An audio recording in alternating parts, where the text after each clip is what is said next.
should never use AI to do anything, especially if you're Carson Schaefer. Sometimes you can. We're approaching the fall season. Winter's coming. We know we don't have it here. Some of us have experienced winter. And we can also just kind of create something in our minds because we're Toastmasters, and we can come up with something on the fly. So, what's your favorite winter tradition, and how did it start?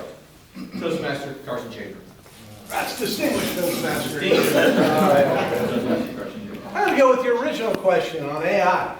How many people in here have looked at ChatGPT? Oh, my. Okay, here's the deal.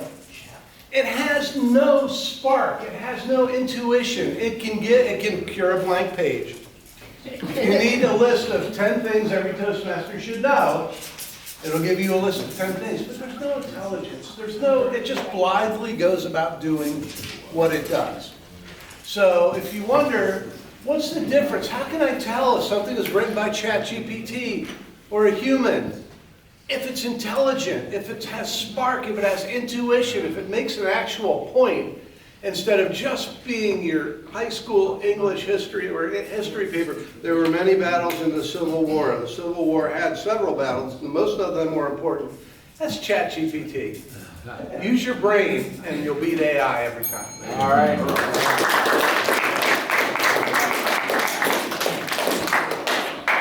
If you could create a new winter holiday, what would it be? Toastmaster voice here. Oh, goodness. Yeah. Wide open. Yeah. Stand up. Yeah. So, let me blithely enter some sort of advance to that marvelous topic. If I could change one thing about the season. If you could create a new winter holiday, what would it be? Oh, a new winter holiday. Winter I got it. tradition. I got it. Okay, I think. This wouldn't be a tradition, but it would be a local thing. How many of you grew up on a farm? Small farm. All right, that's one of you. I own one now. I'll address you. First of all, I'm very happy that we've got an adverb in the question today. Lively. Adverbs are falling out. Anyway, I would designate to my father, Dad, it's your time to mellow down. Good. We've changed the seasons. I'm going to sleep in today, and it's your turn. So forget about it. Thank you.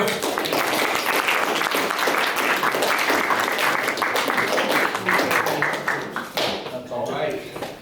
Grab your ideal winter vacation, and where would it be? Toastmaster Charles Benitez. Thank you so much, Mr. Table Topics. Ladies and gentlemen, if anyone knows anything about winter holidays, it is moi. Buffalo, New York. 9 months of snow. 2 months, something warm. It took a lot for me to live there and remain in a lively manner, composure, if that makes sense, or if the grammarian wants to correct me. But I'm telling you, there was so much to do, and what I loathed was shoveling snow. They have all kind of snow. Damp snow, light snow, dusty snow, sparkling snow, dirty snow. It snowed, and snowed and snowed. I told you last week I went to my brother-in-law had passed, and we went there, and it snowed 6 feet, and we had to cancel the wake. I was stuck for 3 days at this place that I was staying at until the city decided to take away the snow ban and lift the snow ban, and we could then participate in things. That's how bad it was. Snow, snow, snow. Just make snowballs and throw them at the ground.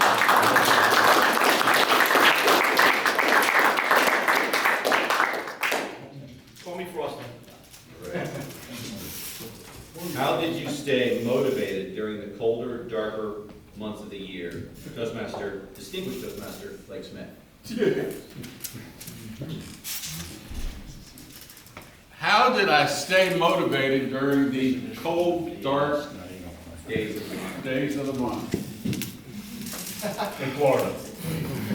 I have lived in Florida since 1958. We have cold, dark days in Florida when you go to bed at night and shut off the light. I mean, come on, the dark days. I don't know about this stuff. I blithely go along just dealing with the weather in Florida and laughing at my coworkers and friends up north.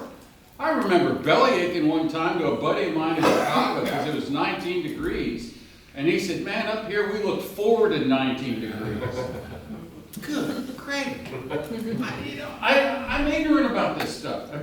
Some years back, I went to Canada doing some work, and I woke up in the middle of the night and looked out, and there was a blanket of snow. It was the first time since I was a child, a youth, that I had the opportunity to see snow and play in it. I made a snowball and threw it at a salesman. It was a good day. Thank you.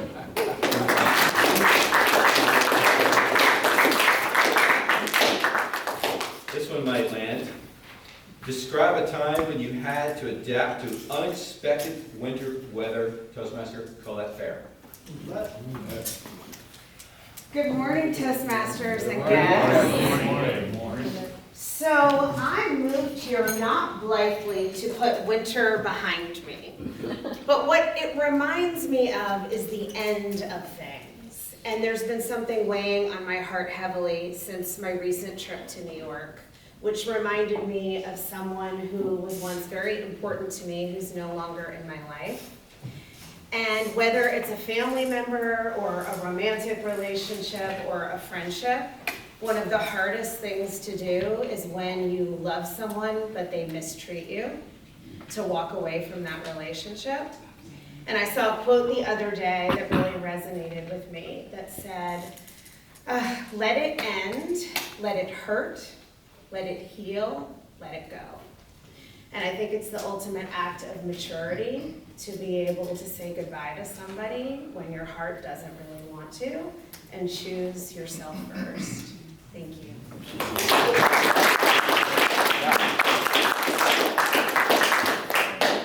What is your favorite winter comfort food? Toastmaster Sean Tucker. You gave me the best one. My wife is the greatest comfort food cook in the world. Last night, she made this pork chop meal with gravy and mashed potatoes and everything, and she goes, you know, it's comfort food season. And I'm thinking, well, there goes 10 more pounds, baby. I am bulking up. There's no slowing down this time of year. Sundays, giant roast, cooked in cast iron, slow cooked in the oven. Again, real mashed potatoes, nothing from a box, actual carved up mashed potatoes. I love comfort food. It is the best time of the year. This is the greatest question ever. Thank you very much.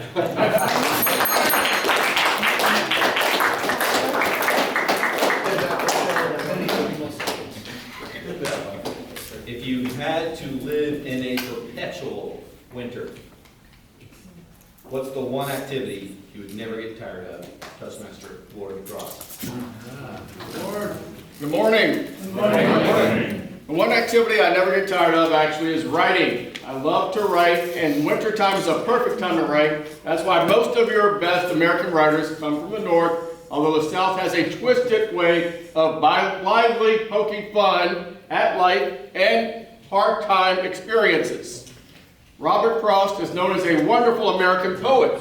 Now, my father always thought that Robert Frost was a greeting card kind of poet, one of his favorite poets. However, when you read into Robert Frost, you see that New Englanders also have a dark and twisted side to them, and that walking on ice can be no fun. Thank you very much.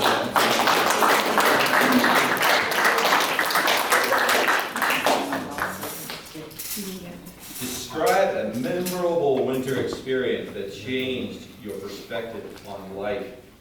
Toastmaster Daniel Day, wow. Danny Days. Dan, tabletop. One thing I would like to get off my chest, one of my favorite actresses is Blake Lively. The winter just changed my life. I went snow skiing up in where was that? Beaver Creek in and I caught altitude sickness. And it was so bad that the doctor had to come to my hotel room and give me an IV. And I didn't snow ski till I was 30, but that was just a couple of years ago. And I didn't get to ski at all. My family went off blithely snow skiing, and I did nothing but have the IV, but that felt pretty good. I like IVs.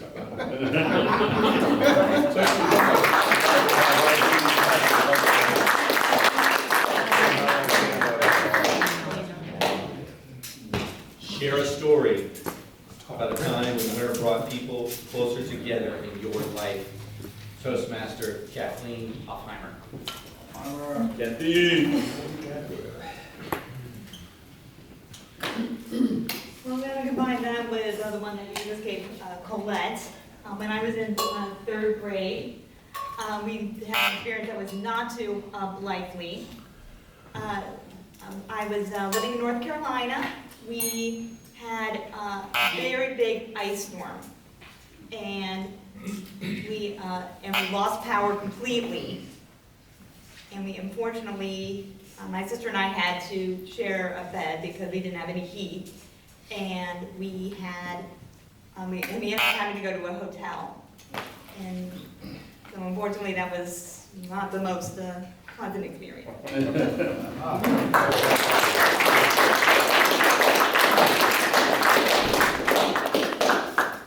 If you could invite any 3 people, living or dead, to a winter dinner party, who would they be and why? Toastmaster Charles Huckabee. Chuck Baby. What season are we in right now? Summer. You failed. Election season! So I'm going through life in a joyous kind of manner, in a casually cheerful kind of way. Somewhat neglectful of everything you say. What is the issue on your mind? World hunger? Hey, we got it. Vote for me in the next election. Come on, people. If I could have a last supper of the people in my life that I could have to dinner, would probably be my deceased parents and some cousins and uncles and aunts that I never really got to know. And we could all sit around and I could ask them questions that they probably would never want to answer about my childhood, about my parents, and find out all about this family tree stuff.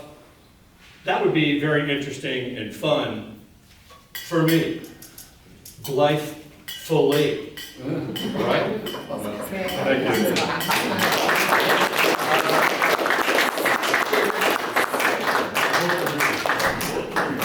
What lesson can we learn from nature during the winter months? Toastmaster Garen Sproul. I thought Gary Adams. Okay. Then, what lesson can we learn from nature during the winter months? Toastmaster Gary Adams. All right, Gary. Good morning. Morning. Why did we operate the camera that I was last minute? What can we learn from our winter experiences? The one story that keeps running through my head as I hear everybody's table topics is when I was a little kid, we owned property in Big Bear Mountain in California. We never built anything, it was just this slope that went downhill. So we would go up in the wintertime and we would ride our snow sleds. And I will never forget, I was so good at this snow sled. And I remember looking back up and I got my parents to come out and I wanted them to watch me. And I was up at the top of the hill and I said, "Are you looking?" And I started going. And I looked back and said, "Are you looking?" And I kept going. Looked back, "Are you looking?" Wham! Right into a tree. And at some point they were looking because they got me back in the morning all the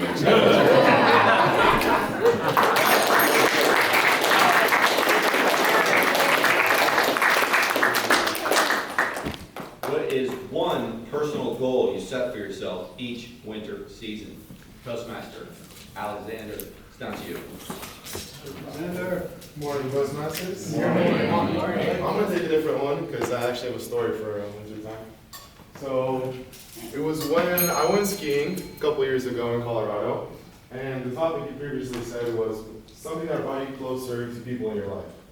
Well, this was a group of people that I just met that day on the mountain.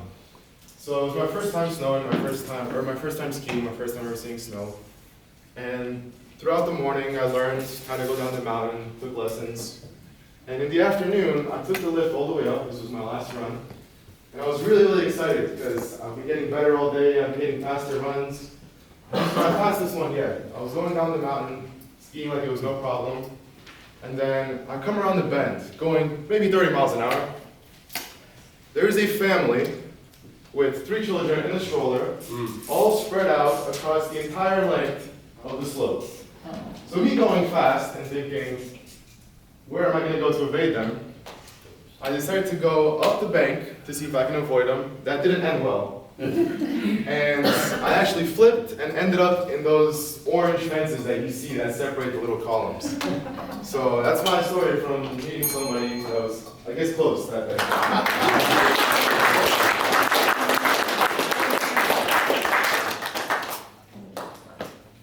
I think this thought we meant Winter Park, Colorado.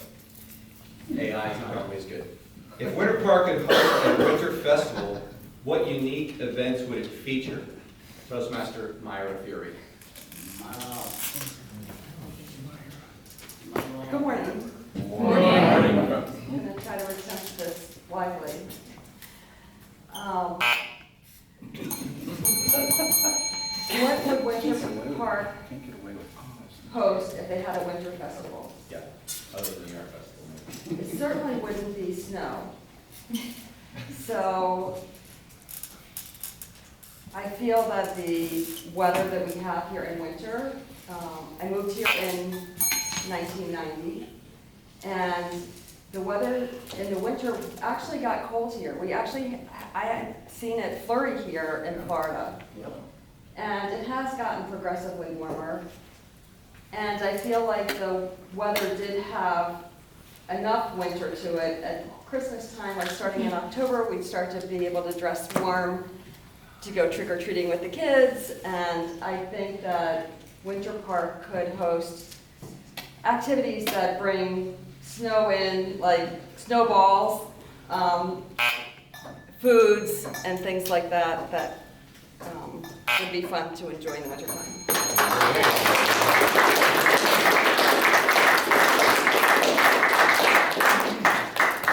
What is the best gift you have ever received during the winter season?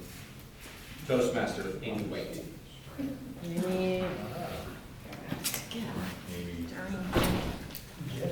I want to know, how did we blithely skip over fall? That's where we're at right now, right?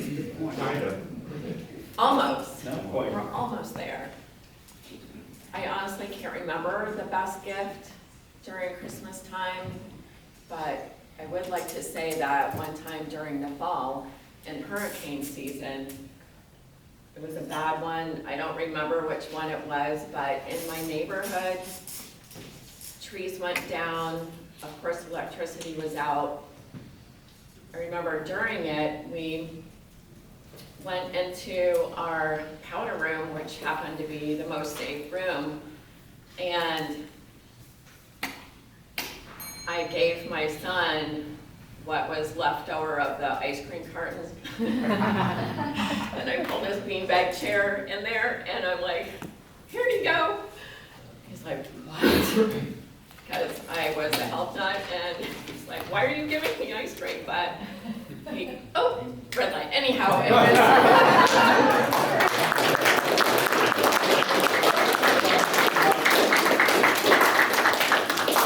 What is your favorite thing about the fall season? Toastmaster Damien Fontroy. Yes, we did. Morning, Toastmasters. Morning.